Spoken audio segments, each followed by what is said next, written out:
Ауылдан анашым келіп, мен риза болып, мәз болып жүрген жерім. Мына жерде уже біз маманы үлкен мешітке алып келдік. Астанада ең үлкен мешітке. Мынау менің сіңлім, осылай өзімді де көрсетіп қояйын дедім. Және осылайнан маманы осы мешітке алып келдік.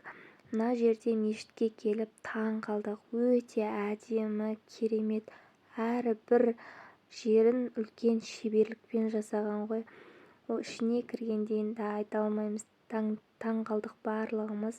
Өте үлкен люстраларының өзі. Қараңыздаршы, қаншама жарық мына жерге кетіп тұрған. Кілем төселінген, үлкен әдемі кілемдерден төсеп қойған. Енді өте тамаша жер. Қонақ келсе, сырттан осы жерге алып келсеңіздер, тамаша болады. Мына жерде сыртының өзі қандай керемет, қараңыздаршы. Жан-жақтардың барлығын үлкен етіп жасалған. Өте есіктің алдының өзі қаншама жер, қараңыздар. Жарықтануы да өте әдемі. Алдынан осылай экспо көрініп тұрады екен. Жалпы бізге кішкене алыстау, бірақ сонда да алып келдік. Алып келгенімізге өкінген жоқпыз. Өте әдемі, өзіміз таң қалып қайттық.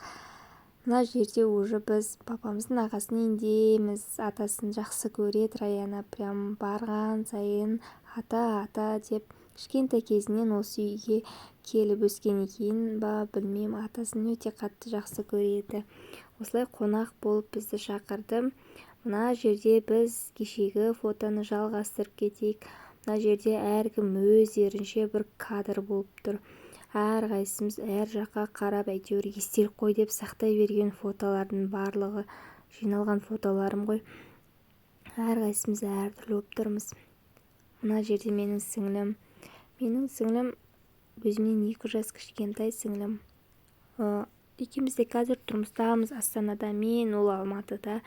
Арасында бір-бірімізді көрмей қаламыз, сағынамыз. Негізі осылай алысқа кеткен бір жағы қиындау екен. Бір жағынан сағынысып көріскен де өте жақсы ғой. Жалпы қай жерге қалай бұйырады солай болады екен.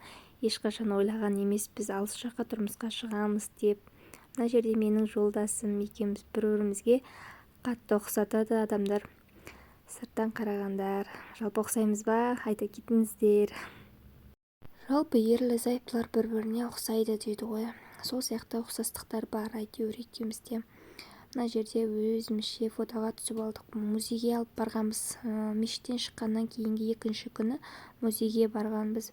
Музейдің іші де өте керемет екен, бірақ видеолар салмаппын.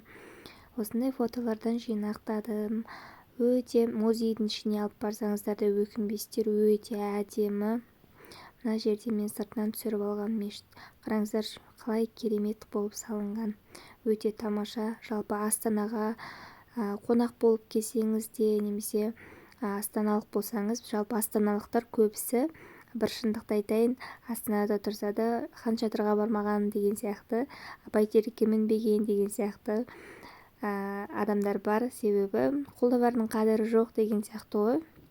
Мына жерде біз мен мамама ұқсаймын ба? Негізі ұқсатады көбісі, бірақ өзім ұқсатпаймын. Менің қызым еркелеп отыр. Негізі менің мамам қызымның 1 жас тұсаукесеріне келген болатын. Осылай дастархан жайып күтіп алдық. Дастархан жаюдың өзінің құпиясы бар. Ол солтүстіктің салт-дәстүріне келеді. Мына жерде өте аз зат қой деп айтпаңыздар.